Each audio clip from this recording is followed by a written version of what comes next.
ravi de vous retrouver pour cette deuxième séquence de la journée, toujours sur le marketing émotionnel. On a le plaisir d'accueillir 4 intervenants de très grande qualité cet après-midi. Le premier qui interviendra sur scène est Monsieur Veloff, Thierry Veloff, l'auteur de l'ouvrage Le procès de la communication, qui est également président jusqu'à récemment du Syntec Conseil en relations publiques. On aura également Monsieur Patrice Lobigna, le dirigeant de E4Brands, qui a écrit également un ouvrage qui s'appelle Le marketing émotionnel, donc qui est totalement dans notre thématique de la journée. On enchaînera avec Monsieur Réoyo, qui nous a fait le plaisir d'apporter son témoignage d'annonceur, puisqu'il travaille pour Decathlon et l'expérience client chez Decathlon. Il nous expliquera un petit peu en quoi ça consiste. Et enfin, on terminera avec Monsieur Arnaud Petre, ici présent également, qui nous parlera plus spécifiquement de neuromarketing et de son approche autour des IRM.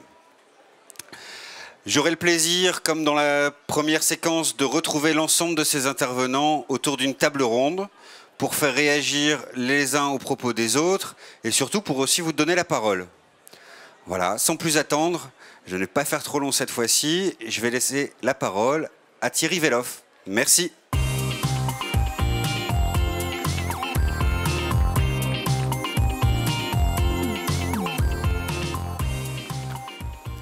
Bonjour. Merci d'abord à Commodore de m'accueillir. Merci à vous. Je viens vous parler un petit peu de mon livre, Le procès de la communication, ce qui n'est pas sans rapport avec les émotions, puisque en fait faire de la communication a toujours quelque chose d'un petit peu émotionnel. Mais si j'ai fait un procès de la communication, c'est parce que si ça fait maintenant pas loin de 40 ans que je fais ce métier, j'ai toujours un copain dans un dîner qui me dit « Ouais, mais toi, t'es dans la com ».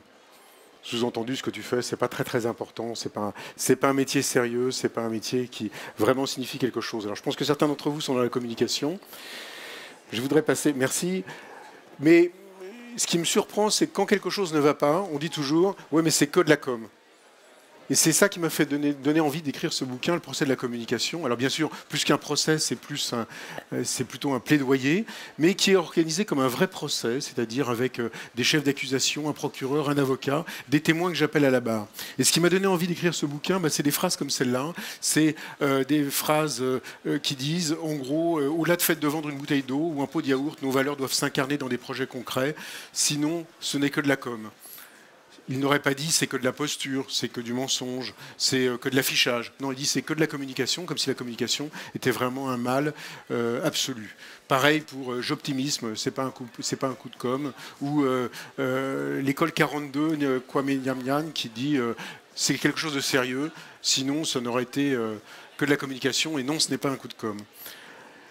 Ça nous amène à essayer de s'interroger, à savoir grosso modo qu'est-ce qui se passe. Et 50% des Français n'ont pas confiance dans la communication des entreprises. 47% considèrent que les entreprises mentent lorsqu'elles communiquent. Et 68% des Français n'ont plus confiance dans la parole publique. Seulement 11% estiment que les politiques communiquent comme il faut. Je crois que ce n'est pas l'actualité récente qui va vous faire dire le contraire. Alors ce procès, donc... je l'ai organisé avec 3 chefs d'accusation. Premier chef d'accusation, la com, c'est superficiel. En gros, c'est que du pipeau, ça sert à rien, on le fait, mais en gros, on a des choses plus sérieuses à faire. La communication, c'est superficiel. Deuxième chef d'accusation, la com, c'est de la manipulation. On vous fait faire des choses malgré vous, sans que vous le sachiez, et c'est ça la com. Et troisième chef d'accusation, la com, c'est de la pollution. Ça pollue l'environnement sonore, ça pollue l'environnement visuel. C'est les 3 critiques principales qu'on fait à la communication. Et dans mon livre, le procureur est très très méchant, il attaque d'une manière très très violente, et l'avocat va avoir fort à faire pour essayer de se défendre.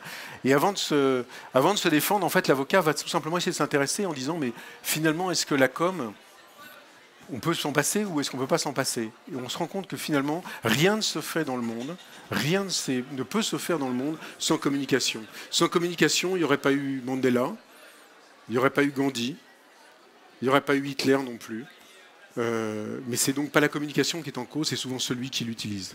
On va regarder un petit peu ce qui se passe dans la communication, juste quelques exemples rapides. Dans la communication et l'histoire, là vous avez Churchill, tout simplement, qui a mobilisé les Anglais avec de la sueur, du sang et des larmes.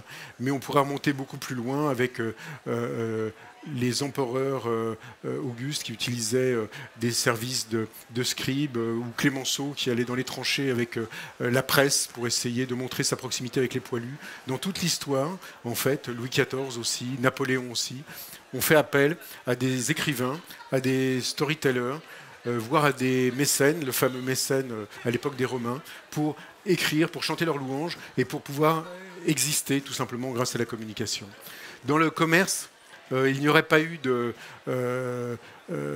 commerce et communication. Je voudrais commencer par là. Commerce et communication, c'est la même racine. Ça veut dire pratiquement la même chose. Ça veut dire échanger. Ça veut dire aussi influencer. Et Montesquieu écrivait l'histoire du commerce et celle de la communication entre les peuples.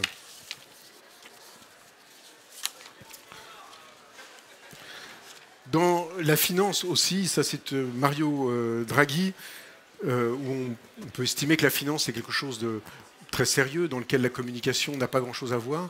Et en fait, on voit que la communication est juste essentielle, puisque en pleine crise de l'euro, Mario Draghi, en juillet 2012, a juste fait une phrase, on attendait une déclaration de la BCE à ce moment-là, il a juste fait une phrase, dans les limites de son mandat, la BCE est prête à faire tout le nécessaire pour préserver l'euro. Et il insiste en disant « Et croyez-moi, cela sera suffisant ». Et effectivement, c'était suffisant. Cette seule phrase a été reprise le lendemain par François Hollande et Angela Merkel. Et le CAC 40 a repris 4,4% en une séance, uniquement grâce au pouvoir d'une phrase. Dans la science, si c'est un domaine où on se dit « Mais ça n'a rien à voir », on est dans un domaine cartésien, la communication n'a rien à voir. Mais si on se penche un petit peu, aujourd'hui, le quotidien d'un scientifique n'est fait que de communication.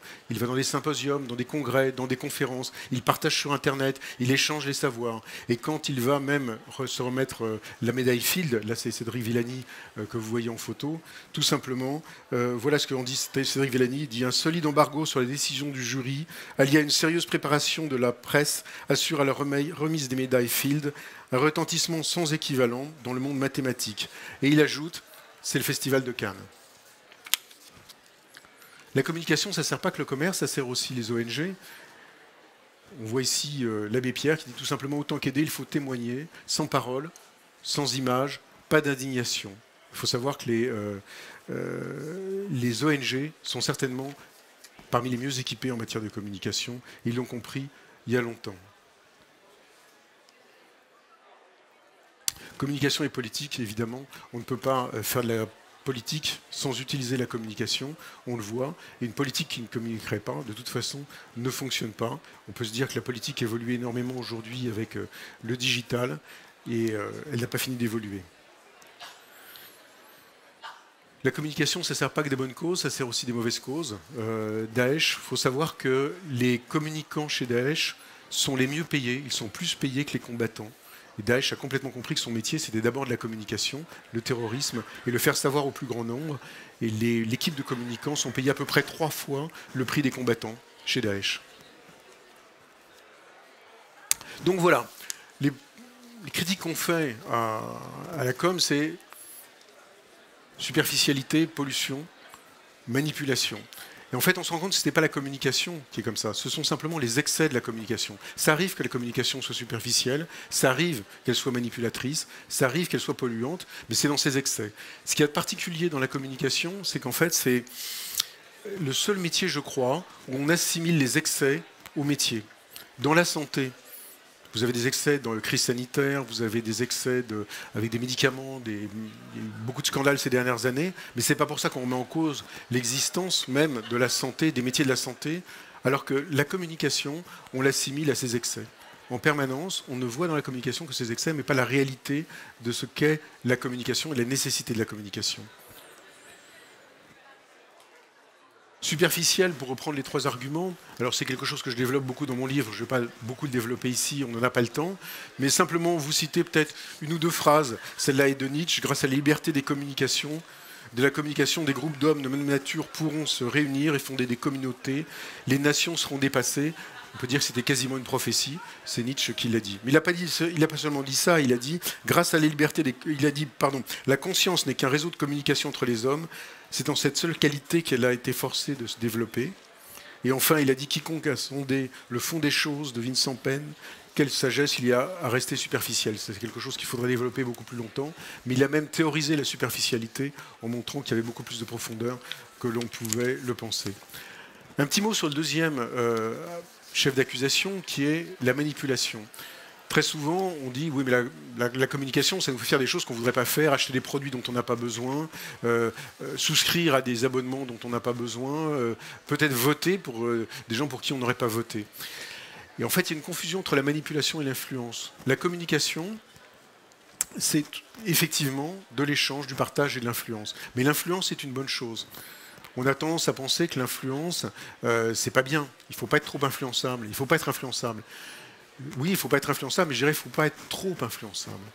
Parce que si on n'est pas influençable, on ne peut pas progresser, on ne naît pas en sachant tout. Il faut arriver à changer, se former son avis, il faut pouvoir se faire influencer. Et l'influence n'a rien à voir avec la manipulation. Pour faire simple, la différence entre l'influence et la manipulation, l'influence, je vous dis qui je suis et je vous dis ce que je veux. La manipulation, je ne vous dis pas qui je suis et je ne vous dis pas ce que je veux. Par exemple, pour prendre un exemple très simple, je veux aller dans un restaurant avec quelqu'un, je vais lui dire, je voudrais t'emmener tiens ce soir au restaurant, je connais un Italien, il est super, il faut absolument qu'on aille découvrir en même temps ce petit Italien ensemble, et je vais t'y emmener. Ça, c'est de l'influence. Et d'ailleurs, celui qui va gagner, c'est-à-dire si l'autre il voulait m'emmener dans un autre restaurant, c'est pas forcément celui qui va me faire découvrir l'autre restaurant, c'est celui qui va apprendre et découvrir un nouveau restaurant. Donc se faire influencer est quelque chose de positif aussi.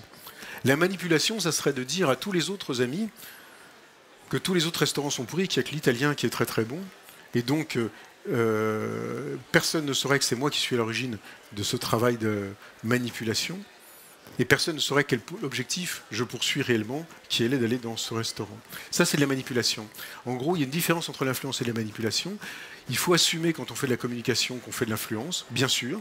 Quand je travaille pour un de mes clients, j'essaie d'influencer pour acheter un produit, pour souscrire, pour donner de l'argent à une ONG, quelle que soit la cause. Je suis là pour influencer, mais je l'affiche et je le dis tout à fait clairement.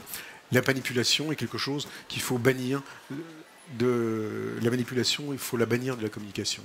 Puis le troisième argument qu'on oppose très souvent à la communication, c'est la pollution. Et je dois dire que dans cet argument-là, le procureur est un petit peu meilleur que l'avocat, qui manque un petit peu d'arguments. Alors il en a, il va essayer de se défendre, mais le procureur est pas mal. Et je voudrais vous citer une phrase, simplement, c'est Michel Serres là, qu'on voit à l'écran, une phrase dans son livre « Le mal propre ». Il écrit la phrase suivante. Le boulevard périphérique de Paris sert de cas d'école. Roulez vers le nord et ses quartiers populaires, les images agressives et les lumières géantes vous y éblouissent jusqu'à la nausée. Poussez vers l'ouest résidentiel, tout se calme, la verdure apparaît, plus de pubs, habitant les quartiers huppés, les propriétaires de marques et les chefs d'entreprise de communication, parle de moi, ne se soucient pas de vivre dans ces abominations. Je veux dire que là, c'est vrai que sur ce sujet-là, la communication a des progrès à faire. Alors la question qui se pose, c'est, avec cette mauvaise image de la communication, avec ce principe où on accuse très souvent la communication, et bien plus d'ailleurs qu'on ne le pense. J'étais hier en train de présenter mon ouvrage dans une école, on me disait mais attendez, pour nous la communication on l'a intégrée, ça fait longtemps qu'on est d'accord avec la communication. Et en fait je pense que les gens ne se rendent pas compte eux-mêmes à quel point non, ce n'est pas encore intégré. C'est-à-dire c'est vraiment la communication qui est critiquée. Dans l'affaire qui nous occupe tous nos médias en ce moment, je pense bien sûr à François Fillon, très souvent, c'est la communication qu'on attaque, plutôt que d'attaquer celui qui l'utilise et la manière de l'utiliser.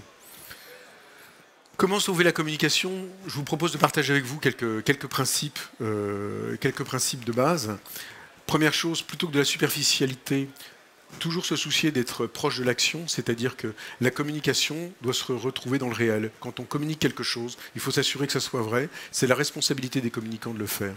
Deuxième chose, c'est plutôt que d'être dans la manipulation, être en permanence dans l'influence et l'assumer. On est là pour faire changer les choses, mais jamais pour manipuler. Et la troisième chose, plutôt que d'être dans la pollution et dans une communication invasive, intrusive très souvent, être plutôt dans la conversation, être plutôt dans le respect de l'autre et dans la communication réelle plutôt que l'abrutissement généralisé et de matraquage de masse de la publicité. Vous partagez avec vous aussi 2-3 principes dont j'ai profité de l'expérience que j'ai pu avoir pour les mettre dans mon livre. La communication, c'est un schéma que beaucoup d'entre vous connaissent déjà. C'est vraiment pas simple. Parce que entre ce que je dis, ce que je veux dire vraiment et ce que je dis effectivement, ce que je veux dire et ce que je dis vraiment, il y a déjà une distorsion. Ensuite, il y a ce qui est entendu, puis il y a une autre distorsion qui est ce qui est vraiment écouté, puis il y a une autre distorsion, c'est ce qui est compris, et enfin c'est ce qui reste et ce qui est éventuellement répercuté. Il n'en reste que 10%. Donc on voit que c'est presque une chance quand on arrive à communiquer et que ça arrive à passer. Mais ce n'est pas si simple que ça, c'est encore plus compliqué. C'est-à-dire que de chaque côté, vous avez un système de filtre qui fait qu'entre ce que vous voulez dire et ce que vraiment va être compris va être compliqué. Du côté de l'émetteur, j'ai des convictions que je veux faire partager, qu'il s'agisse là aussi d'un produit ou d'une conviction politique, qui va s'appuyer sur des valeurs que je me suis construites, qui elles-mêmes vont s'appuyer sur des croyances, qui sont des croyances profondes, qui sont liées à ma personnalité, à mon histoire, et qui vont construire finalement mes valeurs et enfin mes convictions. C'est à partir de ça que je vais exprimer une opinion, que je vais essayer de partager, mais celui qui va la recevoir, qui va déjà n'en recevoir que 20 ou 10%, lui-même va les écouter au travers de son filtre de conviction, qui sera lui-même construit avec des valeurs et avec des croyances. C'est ce qui me fait dire que quand on arrive à communiquer vraiment, c'est vraiment de la chance, c'est vraiment un coup de peau. C'est que Dominique Volton, je ne sais pas si certains d'entre vous le connaissent, qui est un chercheur en communication CNRS, assez connu, en fait, dit que communiquer, c'est buter sur l'autre. Il va plus loin, il dit même l'autre, il est chiant parce qu'il ne pense pas pareil que moi. Et c'est un peu ça, en fait, finalement, c'est-à-dire la communication, c'est extrêmement compliqué, extrêmement difficile, et le savoir des communicants, c'est justement d'aider, quelles que soient les causes, à essayer à ce que, d'un côté ou de l'autre, on se comprenne et que ça fonctionne. Autre chose que j'ai envie de partager avec vous, c'est peut-être une chose que j'ai appris.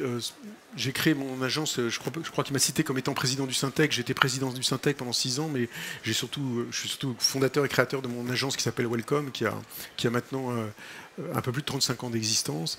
Et je crois que j'ai réussi à comprendre quelque chose que je n'ai pas vu dans beaucoup de bouquins, qui est assez simple, et j'ai profité du livre pour essayer de le développer, qui est en gros comment ça fonctionne la communication.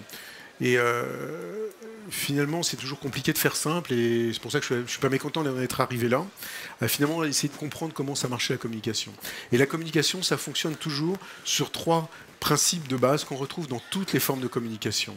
C'est d'abord créer de l'intention, et là on est dans le domaine de la séduction et dans le domaine de l'image. On est aussi dans le registre de l'émotion, qui je crois est un point focus de notre rencontre d'aujourd'hui. Et là, en fait, on essaie à créer de l'envie, de l'intention. Il y a une deuxième chose qui est très importante et qui est souvent sous-évaluée en communication, en tout cas beaucoup trop, c'est de créer de la confiance. On est dans le registre de l'opinion et on crée de la confiance avec un système de relations. C'est beaucoup les relations publiques qui s'en occupent, mais c'est s'assurer d'avoir de la crédibilité et des tiers de confiance qui vont pouvoir parler de la marque, du produit, de l'entreprise, de l'institution. Et c'est le deuxième levier de la communication. Le troisième levier, c'est tout simplement faire passer à l'action, c'est le comportement et c'est la stimulation. C'est les 3 principaux leviers de la communication que l'on retrouve dans tout acte de communication. Pour prendre un exemple et que ça soit un petit peu plus concret, je vais vous opposer 2 marques, Pepsi et Coca, et puis la Ligue contre le cancer et la FRM, la Fondation pour la recherche médicale. Donc des causes, vous voyez, qui n'ont rien à voir, une qui est très marketing, très commerciale, et l'autre qui est très grande cause. Et on voit que ce n'est pas la cause qui change la problématique de communication. En gros, si je veux vous faire choisir Pepsi plutôt que Coca, il va falloir que je crée de l'intention, et je vais dans la création de séduction, c'est-à-dire déjà vous donner envie de vous sentir plus proche de cette marque ou d'une autre. Et bien sûr, chacun va se bagarrer sur ce territoire-là. On sera principalement dans le domaine de la publicité, mais pas que. Les autres techniques pourront aussi y aller. Deuxièmement, si vous avez cette intention, c'est-à-dire cette marque vous intéresse ou cette cause vous intéresse, vous ne pourrez aller plus loin que si vous avez confiance dans cette marque ou dans cette cause. Ça sera par exemple qu'il y a eu des scandales chez Coca avec je crois que c'était des rats qui faisaient pipi sur les canettes de Coca. Il y a eu des scandales aussi où on faisait travailler les enfants dans une des marques. Et ces choses-là seront prises en compte aujourd'hui dans le choix du consommateur, c'est-à-dire la conduite sociale, la conduite sociétale, la conduite environnementale de la marque sera prise en compte pour arriver à faire son choix, toujours entre les 2 marques. Ce sera pareil pour la FRM ou la Ligue contre le cancer, qui devra vous prouver qu'ils vont utiliser l'argent que vous allez leur donner vraiment pour la cause sur laquelle ils essayent de lever des fonds. Il y aura cette problématique de création de confiance. Puis la troisième chose, c'est de passer à l'action. Donc ça sera dans le domaine du Coca, vous m'achetez 5 canettes, je vous en donne une 6e gratuite. Ça sera pour une fondation. Donnez-moi votre argent, je vais vous donner du crédit d'impôt. Ça sera pour passer au comportement. Si vous n'avez pas ces trois composantes dans la communication, ça ne peut pas marcher. Et dans l'analyse d'une problématique de communication, il faut toujours se soucier de savoir si on a suffisamment d'intérêt, qu'on crée l'intention, qu'on crée le domaine émotionnel, le domaine de l'image, que l'on crée confiance, et ce domaine en général n'est pas suffisamment travaillé. Et puis enfin, qu'on a des raisons de passer à l'action et de passer au comportement. Ça marche aussi dans le domaine privé, hein. Je parlais du restaurant tout à l'heure. Si je veux emmener quelqu'un au restaurant, il faut que je donne envie. Donc, grosso modo, que je ne sois pas trop désagréable pour qu'on ait envie de dîner avec moi. La deuxième chose, il va falloir que je donne confiance. Les personnes se disent, bon, j'espère que je ne vais pas passer mon dîner, un dîner épouvantable, à m'emmerder complètement avec ce type qui va me raconter que ses histoires de boulot. Donc j'espère que je vais passer un bon moment. Puis troisième chose, il faut que je dise, j'ai trouvé des petites pâtes à l'italienne, des petites pâtes aux truffes formidables. Il faut vraiment que tu viennes goûter ça, et c'est vraiment super. Et en fait, j'ai les trois composantes de ma communication, où je vais être dans l'échange, dans le partage et dans l'influence dans tous les domaines. Et je voudrais partager avec vous ce dernier schéma, peut-être si vous le voulez bien. Je crois que j'essaie dans mon temps et je serai comme ça dans le temps qui m'est imparti. C'est peut-être trois principes de base, en fait, que je pense que tous les communicants et toutes les entreprises qui utilisent la communication devraient respecter pour que la communication soit complètement acceptée comme un bien commun et comme un bienfait et non pas comme un mal à subir. Peut-être la première notion, c'est la notion de responsabilité. C'est-à-dire que quand on communique, on a une responsabilité, il faut pouvoir l'assumer, et il faut assumer cette responsabilité que ce que l'on dit correspond à une réalité. La valeur de responsabilité me semble être la première des valeurs. La deuxième valeur, c'est la sincérité. J'aime bien mettre en avant ce concept par rapport au concept de transparence, qui est un concept auquel, bien sûr, on ne peut qu'adhérer, mais on ne peut pas être totalement transparent. On ne peut pas tout dire. J'ai l'habitude de dire que si tous mes amis savaient ce que je pensais d'eux, j'aurais plus beaucoup d'amis. Parce qu'en fait, je pense du bien d'eux, mais pas que du bien. Et on ne dit pas tout ce qu'on pense à tout le monde, parce que sinon on sait qu'on se fâchera avec tout le monde. Donc on a envie de dire plutôt le bien. Je ne peux pas être transparent sur tout, je ne peux pas tout dire. Par contre, je suis sincère, tout ce que je dis est vrai. Pour une marque, c'est la même chose, on ne peut pas tout dire, mais tout ce qu'on dit doit être vrai. C'est le deuxième concept, c'est la sincérité, être dans cette communication de sincérité. Et le troisième concept que j'aimerais bien partager avec vous, c'est le concept d'autorité. En fait, l'autorité, je reviens à Michel Serres, dont je parlais tout à l'heure, vient de la même origine sémantique que augmenter, qui est augeo en latin. Et c'est toute la différence qu'il y a entre le petit chef qui est autoritaire et qu'on supporte mal, et celui qui fait autorité, c'est-à-dire celui qu'on a envie d'écouter, celui qu'on a envie de suivre, parce qu'il vous augmente. Et un patron qui vous augmente, je ne parle pas seulement au niveau du salaire bien évidemment, mais qui vous augmente, c'est-à-dire qui vous fait que votre boulot est de plus en plus intéressant, que la boîte est de plus en plus intéressante, une marque qui vous augmente parce que lorsque vous achetez ce produit, vous avez des conseils, vous êtes accompagné, ça vous fait vous sentir mieux, etc.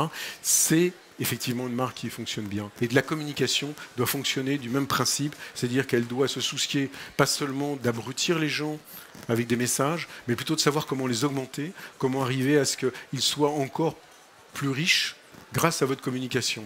Il y a des marques très anciennes qui l'ont compris, hein. Michelin, avec son guide Michelin, a été le premier à comprendre que pour faire acheter ses pneus, il valait mieux faire aimer la route et puis aller découvrir des restaurants, des hôtels. Il a créé le guide Michelin. C'est une communication qui fait autorité, tout simplement. Et les communications d'aujourd'hui doivent répondre, à mon sens, à ces trois fonctions de base qui sont la responsabilité, sincérité et l'autorité. J'aurai l'occasion peut-être d'y revenir tout à l'heure dans la table ronde et je vous remercie.